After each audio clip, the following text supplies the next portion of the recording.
ಕೋಗಿಲು ಗ್ರಾಮದಲ್ಲಿ ಕುಂಕುಮಾರ್ಚನೆ ಕಾರ್ಯಕ್ರಮ ಬಹಳ ಅದ್ದೂರಿಯಾಗಿ ನಡೆಸ್ತಾ ಇದ್ದೀರಾ. ಈ ಒಂದು ನಿಮ್ಮ ಅನಿಸಿಕೆಯನ್ನು? ಇವತ್ತು ಕೋಗಿಲಿನ ಇತಿಹಾಸದಲ್ಲಿ ಒಂದು ಅದ್ಭುತವಾದ ದಿನ. ಇಲ್ಲಿ ನಾವು ಈ ಸರಿ ಕೆಲವರು ಪೂಜಮ್ಮ ಜಾತ್ರೆಯನ್ನು ಹೋದ ವರ್ಷ ಮಾಡಿದ್ವಿ, ಆದರೂ ಮತ್ತೊಮ್ಮೆ ದೇವಸ್ಥಾನದ ಇದು ಇಲ್ಲಿ ದೇವಸ್ಥಾನದ ಕೆಲಸ ಪ್ರಾರಂಭ ಆಗುತ್ತೆ ಅಂತ ಒಂದು ಕಾರಣ ಇರೋದ್ರಿಂದ ಮತ್ತೊಮ್ಮೆ ಈ ಸರಿ ನೀವು ಜಾತ್ರೆ ಮಾಡಬೇಡ ಅಂತ ಹೇಳಿದ್ರು. ಆದರೆ ಜಾತ್ರೆ ಮಾಡೋದು ಅಷ್ಟು ಸುಲಭ ಅಲ್ಲ. ತಾಯಿಯ ಜಾತ್ರೆ ಮಾಡಬೇಕಾದ್ರೆ ಭಾಳಷ್ಟು ತಯಾರಿಗಳನ್ನು ಮಾಡ್ಕೊಳ್ಬೇಕಾಗ್ತದೆ. ಆದ್ದರಿಂದ ಈ ವರ್ಷ ಬೇಡ, ನೋಡೋಣ ಮುಂದೆ ಮಾತನಾಡಿ ಹಿರಿಯರ ಸಮಕ್ಷಮದಲ್ಲಿ ಮಾತುಕತೆ ನಡೆಸಿ ಆದರೆ ಮುಂದಿನ ವರ್ಷ ಅಥವಾ ಯಾವ ಮುಂದಿನ ದಿನಗಳಲ್ಲಿ ಮಾಡೋಣ ಅಂತ ನಾವು ಸುಮ್ಮನೆ ಆದವು. ಆದರೆ ಇವತ್ತು ಈ ಕುಂಕುಮಾರ್ಚನೆ ಒಂದು ಭಕ್ತಿಪೂರ್ವಕ ಕಾರ್ಯಕ್ರಮ ಏನು ಮಾಡಿದ್ವಿ, ಇದರಲ್ಲೇ ಒಂದು ಜಾತ್ರಾ ಒಂದು ವಾತಾವರಣ ಕೋಗಿಲು ಎನ್ನಲ್ಲಿ ಗ್ರಾಮದಲ್ಲಿ ಕಂಡ್ವಿ. ನೀವು ಇರೋದ್ರಲ್ಲಿ ಈಗ ಸಾಮಾನ್ಯವಾಗಿ ಜೂನ್ ಅಥವಾ ಜುಲೈ ಆಷಾಢ ಮಾಸ ಬರುತ್ತೆ. ಆ ಆಷಾಢ ಮಾಸದ ಒಂದು ಕಡೆಯ ಶುಕ್ರವಾರ ಇವತ್ತು ಇದು ನಾವು ಕಡ್ಗೆನಹಳ್ಳಿಯಲ್ಲಿ ಒಂದು ಕಾರ್ಯಕ್ರಮವನ್ನು ನೋಡಿ ಸುಮ್ಮನೆ ನಮ್ಮೂರಲ್ಲಿ ಒಂದು ಕಾರ್ಯಕ್ರಮ ಯಾಕೆ ಮಾಡಬಾರ್ದು ಅಂತ ಅಂದ್ಬಿಟ್ಟು ನಿನ್ನೆ ಅಷ್ಟೇ ನಾವು ಅಂದ್ಕೊಂಡಿದ್ದು. ನಿನ್ನೆ ಅಂದ್ಕೊಂಡು ಇವತ್ತು ಕಡೆ ಶುಕ್ರವಾರ ಇನ್ನು ನಾಳೆಯಿಂದ ಇದು ಆಗಲ್ಲ ಅಂತ ಅಂದ್ಬಿಟ್ಟು ಯಾರಿಗೂ ನಾವು ವೈಯಕ್ತಿಕವಾಗಿ ಅವ್ರ ಮನೆಗಳಿಗೆ ಹೋಗಿ ಆಹ್ವಾನವನ್ನು ಕೊಡೋಕ್ಕಾಗಲಿಲ್ಲ. ಇರೋದ್ರಲ್ಲಿ ಎಲ್ಲ ಏನು ಫೋನ್ ಮುಖಾಂತರನೋ ಅಥವಾ ಈ ಧ್ವನಿವರ್ಧಕಗಳ ಮುಖಾಂತರ ಇಂದು ನಾವು ಅವರನ್ನು ಕರೆಯನ್ನು ಕೊಟ್ಟು ನಮ್ಮ ಕರೆಗೆ ಹೋಗ್ಬಿಟ್ಟು ನಿಜಕ್ಕೂ ನನಗೆ ಅದ್ಭುತವಾಗಿ ನನಗೆ ಭಾಳ ಸಂತೋಷ ಆಗ್ತಾಯಿದೆ.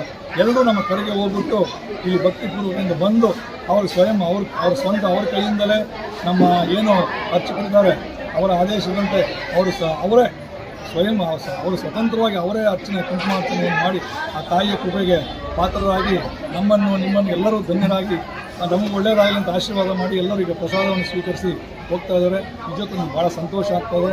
ಆಮೇಲೆ ನಾವು ನಮ್ಮ ಕರೆಗೆ ಹೋಗ್ಬಿಟ್ಟು ಎಲ್ಲ ನಮ್ಮ ಮುಖಂಡರು ಯಾರ್ಯಾರು ನಮ್ಮ ಕರೆಗೆ ಒಬ್ಬರು ತಪ್ಪದೆ ನಮ್ಮ ಕರೆಗೆ ಹೋಗ್ಬಿಟ್ಟು ಬಂದಿದ್ದಾರೆ, ಅವರಿಗೂ ಸಹ ನಮ್ಮ ಗ್ರಾಮದ ಪರವಾಗಿ ನಮ್ಮ ಗ್ರಾಮದ ಹಿರಿಯರ ಪರವಾಗಿ ಮುಖಂಡರ ಪರವಾಗಿ ಅವರಿಗೂ ಸಹ ನಮ್ಮ ಎಲ್ಲ ಹೃದಯಪೂರ್ವಕವಾಗಿ ನಮಸ್ಕಾರಗಳನ್ನು ಸಹ ನಾನು ತಿಳಿಸಲು ಬಯಸ್ತೇನೆ. ಎಷ್ಟನೇ ವರ್ಷ ಇದು ಕುಂಕುಮಾರ್ಚನೆ ಅಂತ ಅನ್ನೋದು ಇದು ಏನೋ ಈ ವರ್ಷ ಮೊಟ್ಟ ಮೊದಲು ನಾವು ಅಂದ್ಕೊಂಡು ಈ ಥರ ಮಾಡಿದ್ದೀವಿ. ನೋಡಿ ನಮ್ಮ ಮುಂದಿನ ದಿನಗಳಲ್ಲಿ ಇದೇನಾದರೂ ನಾವು ಎಲ್ಲರೂ ನಮ್ಮ ಗ್ರಾಮದವರೆಲ್ಲರನ್ನೂ ಒಂದು ಇದು ವಿಶ್ವಾಸಕ್ಕೆ ತಗೊಂಡು ಮಾಡೋಣ ಪ್ರತಿ ವರ್ಷ ಅಂತಂದರೆ ಪ್ರತಿ ವರ್ಷವೂ ಈ ಕಾರ್ಯಕ್ರಮವನ್ನು ಇನ್ನೂ ಅದ್ದೂರಿಯಿಂದ ಇಲ್ಲಿ ಜಾಗ ಸಹ ಸ್ವಲ್ಪ ಇಕ್ಕಟ್ಟಿರೋದ್ರಿಂದ ಯಾರಿಗೂ ನಾವು ಅಷ್ಟು ಚೆನ್ನಾಗಿ ಮೊದಲನೇ ಬಾರಿ ಇದು ಮಾಡ್ತಾ ಇರೋದು. ಮುಂದಿನ ವರ್ಷದಲ್ಲಿ ಎಲ್ಲರೂ ನಮ್ಮ ಗ್ರಾಮದ ಹಿರಿಯರನ್ನು ಕೇಳಿ ಮಾಡೋಣ ಅಂತ ಹೇಳಿದಾಗ ಭಾಳ ಇನ್ನೂ ದೊಡ್ಡ ಗಾತ್ರದಲ್ಲಿ ವಿಶಾಲವಾಗಿ ಯಾವುದೋ ಒಂದು ಒಳ್ಳೆಯ ಮೈದಾನದಲ್ಲಿ ಇನ್ನೂ ಎಲ್ಲರಿಗೂ ಹೆಚ್ಚಿನ ಸೌಕರ್ಯಗಳನ್ನು ಕೊಟ್ಟು ಮಾಡೋಣ ಅಂತ ತೀರ್ಮಾನಿಸಿದ್ದೀವಿ. ಈಗಾಗಲೇ ನಮ್ಮ ಸ್ನೇಹಿತರಾದ ವೆಂಕಟೇಶ್ ನಮ್ಮ ಕೋಗಿಲ ಇತಿಹಾಸವನ್ನು ಹೇಳಿದ್ರು, ನಾವೇನು ಹೆಚ್ಚು ಹೇಳೋಕ್ಕಾಗಿಲ್ಲ.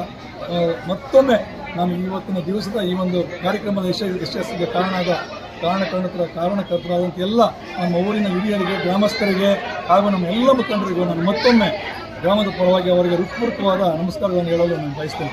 ತಮ್ಮದು ಪರಿಚಯ? ನನ್ನ ಹೆಸರು ಕೆ ನಾಗೇಂದ್ರ ಕುಮಾರ್ ಅಂತ. ನನಗೆ ಇದು ಪ್ರಧಾನ ಕಾರ್ಯದರ್ಶಿಯಾಗಿ ಕೆಲವು ವರ್ಷದ ಹಿಂದೆ ಕೊಟ್ಟಿದ್ದರು. ನಮ್ಮ ತಂದೆಯವರು KP ನಾಗರಾಜ್ ಅಂತ ಮಾಜಿ ಪಂಚಾಯಿತಿ ಅಧ್ಯಕ್ಷರಾಗಿದ್ದರು, ಫ್ರೂಟ್ಸ್ ಆ್ಯಂಡ್ ವೆಜಿಟೇಬಲ್ ಸೊಸೈಟಿ ಅಧ್ಯಕ್ಷರಾಗಿದ್ದರು. ಅವರ ಒಂದು ಇದು ಏನೋ ಮಾರ್ಗದರ್ಶನದಲ್ಲಿ ನಮ್ಮೂರಿನ ಹಲವಾರು ಕಾರ್ಯಕ್ರಮಗಳು ನಡೀತಾ ಇದ್ವು. ಈಗ ಅವರು ನಮ್ಮಲ್ಲಿಲ್ಲ, ಅವರು ಸ್ವರ್ಗಸ್ಥರಾಗಿದ್ದಾರೆ.